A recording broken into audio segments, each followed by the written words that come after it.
राजकुमार और सेब, भाग 2। राजकुमार ने पूछा, मुझे तुम्हारी सहायता करके बड़ी खुशी हुई, पर तुम इन झाड़ियों में क्यों पड़े थे, यह तो बताओ। वो आदमी बोला, एक राक्षस ने मेरी बेटी को चुरा लिया है। जैसे ही उसने मेरी बेटी को यहाँ आकर पकड़ा, तो मैं यहाँ आकर छिप गया।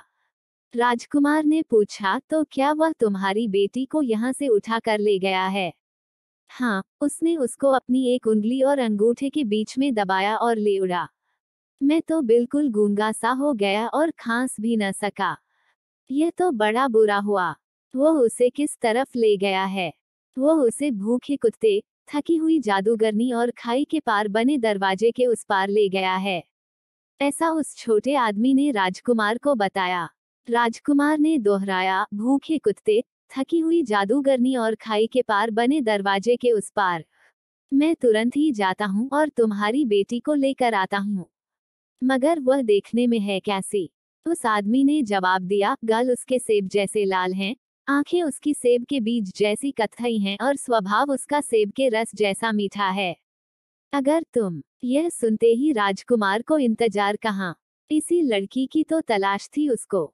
सो वह तो यह जा और वह जा। वह तुरंत ही अपने घोड़े पर सवार हो गया और दौड़ चला। वो हवा की गति से भागा जा रहा था कि एक कुत्ते का घर आया। कुत्ता अपने घर से निकलकर भौंकने लगा, राजकुमार, राजकुमार, तुम कहाँ जा रहे हो? राजकुमार बोला, मैं राक्षस के किले को जा रहा हूँ, जहाँ सेब जैसे सुर्ख गाल वाली, सेब के बीज जैसी कत्थई रंग की आंख वाली और सेब के रस जैसे मीठे स्वभाव वाली लड़की कैद है। कुत्ता बोला, मैं बहुत भूखा हूँ, पहले मुझे हड्डी दो, तभी मैं तुमको जाने दूंगा। राजकुमार बोला, तुम भूखे हो तो मेरे पास हड्डी तो नहीं है, पर मेरा खाना तुम ले सकते हो। यह लो कुछ रोटियां और इन्हें खाकर अपनी भूख मिटाओ। कहकर राजकुमार ने उसे अपनी सारी रोटियां दे दी। कुत्ते ने खुशी से वह रोटियां खाईं और राजकुमार से बोला, जाओ राजकुमार, भगवान करे कि तुम उस लड़की को छुड़ाने में कामयाब हो, मगर याद रखना, अगर तुम्हें वह लड़की कहीं दिखाई न दे तो वहां एक सेब रखा होगा, वह सेब उठा लेना। राजकुमार फिर अपने घोड़े पर चढ़ा और कुत्ते के ऊपर से छलांग लगा दी। हवा की गति से अपने घोड़े को दौड़ाता हुआ वह जादूगरनी के घर के पास आया। जादूगरनी ने पूछा, राजकुमार, तुम कहाँ जा रहे हो? राजकुमार ने जवाब दिया, मैं राक्षस के किले को जा रहा हूँ, जहाँ सेब जैसे सुखगाल वाली, सेब के बीज जैसी कत्थई रंग की आंख वाली और सेब के रस जैसे मीठे स्वभाव वाली लड़की कैद है। जादूगरनी ने कहा, मुझे सोने के लिए एक कंबल चाहिए। जब तुम मुझे एक कंबल दोगे तभी मैं तुम्हें जाने दूंगी। राजकुमार बोला, तुम थकी हुई हो, मेरे पास कंबल तो नहीं है, पर मेरे पास यह मखमली कोट है, यह तुम ले सकती हो, यह लो। यह कहकर राजकुमार ने उसे अपना लंबा मखमली कोट उसे दे दिया।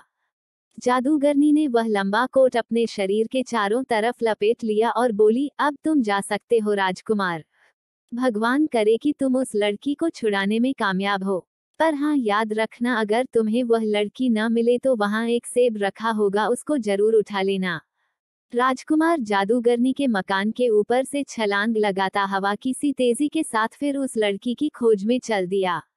और अब आया वह खाई के पार एक बड़े दरवाजे के पास। छी छी, राजकुमार, तुम कहाँ जा रहे हो? दरवाजे ने पूछा। मैं राक्षस के किले को जा रहा हूँ, जहाँ सेब जैसे सुखगाल वाली, सेब के बीज जैसी कत्थई रंग की आंख वाली और सेब के रस जैसे मीठे स्वभाव वाली लड़की कैद है।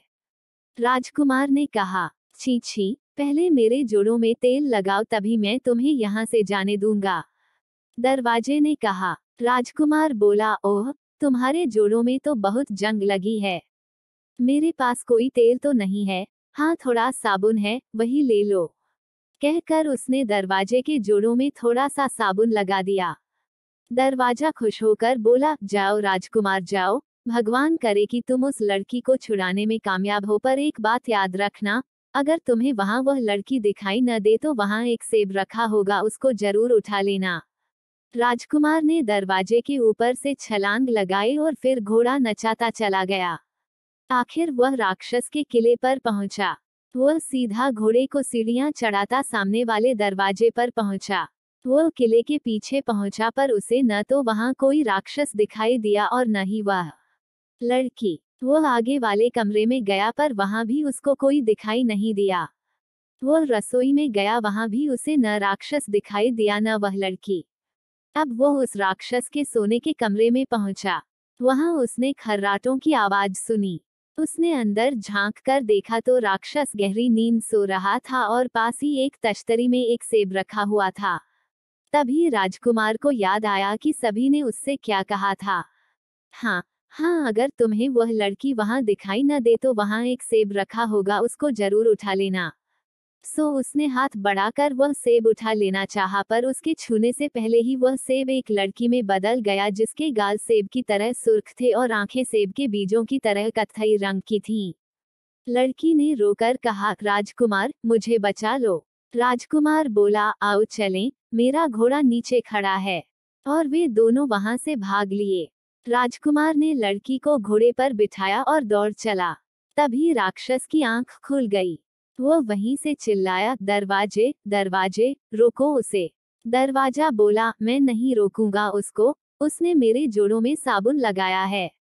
राजकुमार, तुम जाओ। और राजकुमार उस लड़की को लेकर दरवाजे के ऊपर से निकल गया।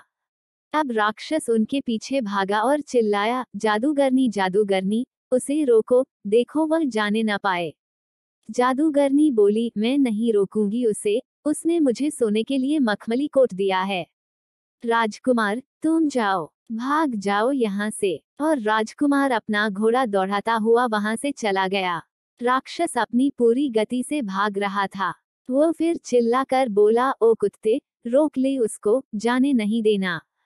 कुत्ता बोला, मैं नहीं रोकूंगा उसको, उसने मुझे खाना दिया है। जाओ राजकुमार, जाओ। और राजकुमार आगे बढ़ गया। जब राक्षस पीछे से आया तो कुत्ते ने उसके पैर में काट लिया और फिर पकड़ लिया।